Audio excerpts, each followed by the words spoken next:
Chapter 11. Of seeking peace of mind and of spiritual progress.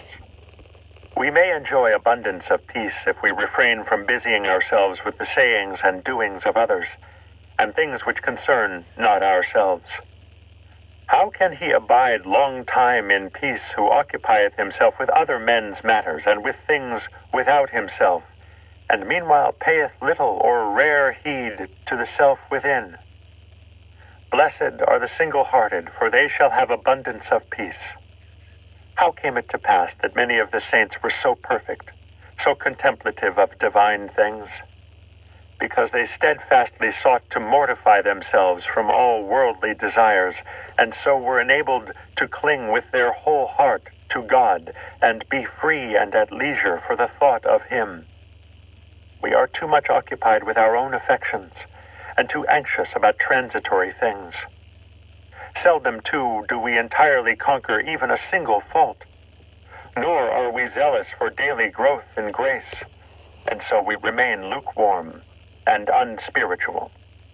Were we fully watchful of ourselves, and not bound in spirit to outward things, then we might be wise unto salvation, and make progress in divine contemplation.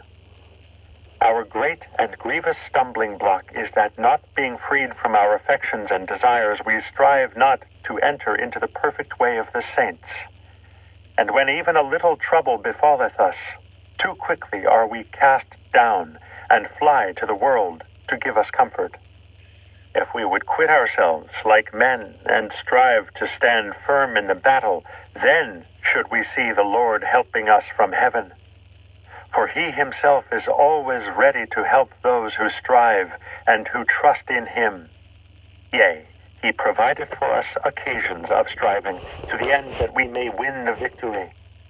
If we look upon our progress in religion as a progress only in outward observances and forms, our devoutness will soon come to an end. But let us lay the axe to the very root of our life, that being cleansed from affections, we may possess our souls in peace. If each year should see one fault rooted out from us, we should go quickly on to perfection.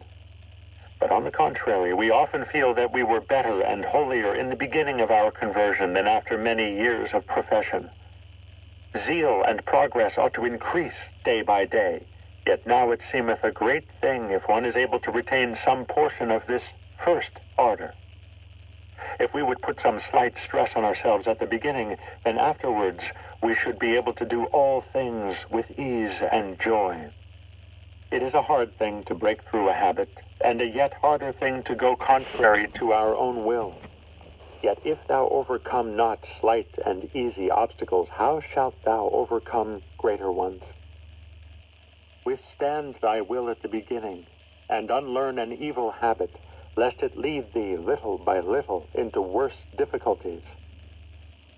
Oh, if thou knewest what peace to thyself thy holy life should bring to thyself, and what joy to others, methinketh thou wouldst be more zealous for spiritual profit. Chapter 12. Of the uses of adversity.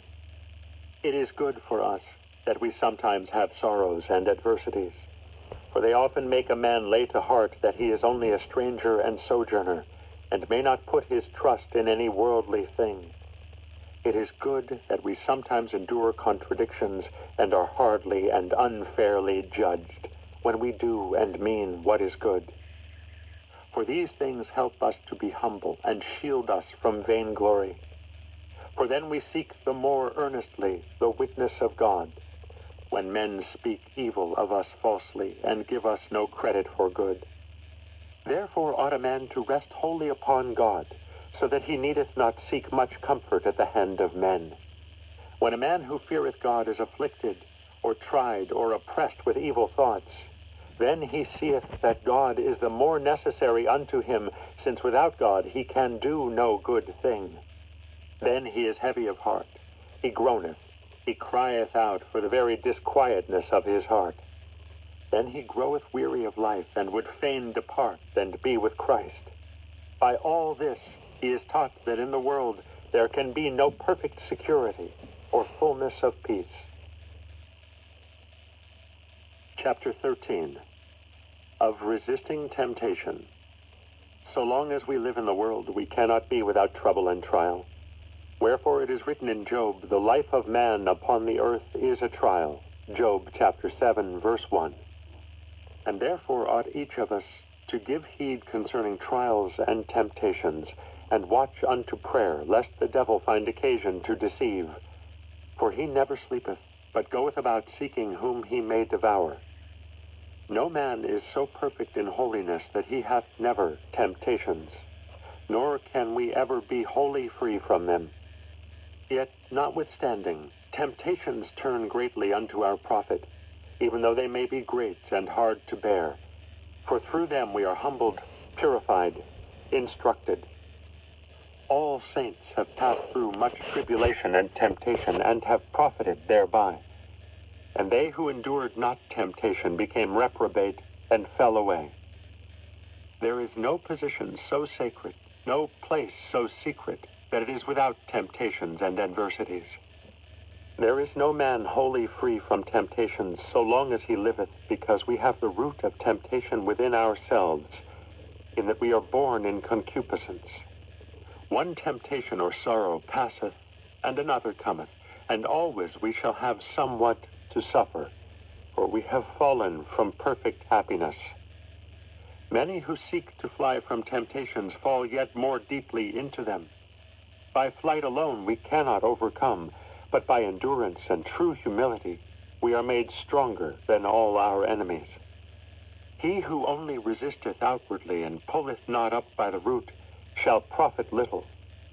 Nay, rather temptations will return to him the more quickly, and will be the more terrible. Little by little, through patience and long-suffering thou shalt conquer, by the help of God, rather than by violence and thine own strength of will. In the midst of temptation often seek counsel, and deal not hardly with one who is tempted, but comfort and strengthen him as thou wouldst have done unto thyself. The beginning of all temptations to evil is instability of temper and want of trust in God.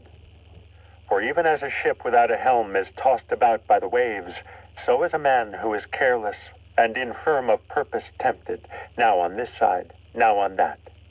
As fire testeth iron, so doth temptation the upright man. Oftentimes we know not what strength we have, but temptation revealeth to us what we are.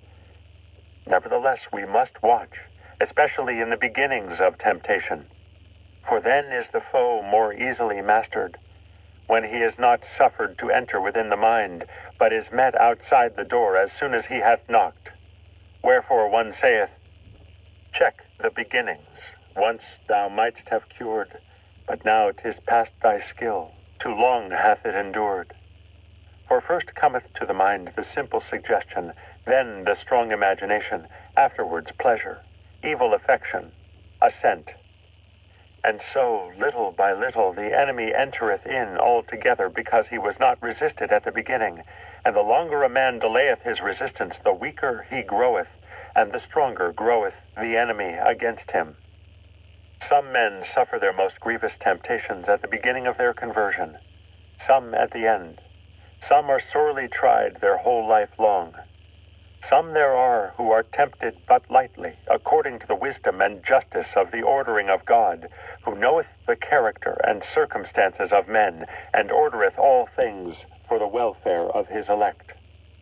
Therefore we ought not to despair when we are tempted, but the more fervently should cry unto God, that he will vouchsafe to help us in all our tribulation, and that he will, as St. Paul saith, with the temptation make a way to escape, that we may be able to bear it. 1 Corinthians chapter 10, verse 13. Let us therefore humble ourselves under the mighty hand of God in all temptation and trouble, for he will save and exalt such as are of an humble spirit. In temptations and troubles a man is proved what progress he hath made, and therein is his reward the greater, and his virtue doth the more appear. Nor is it a great thing if a man be devout and zealous, so long as he suffereth no affliction. But if he behave himself patiently in the time of adversity, then is there hope of great progress. Some are kept safe from great temptations, but are overtaken in those which are little and common, that the humiliation may teach them not to trust to themselves in great things, being weak in small things.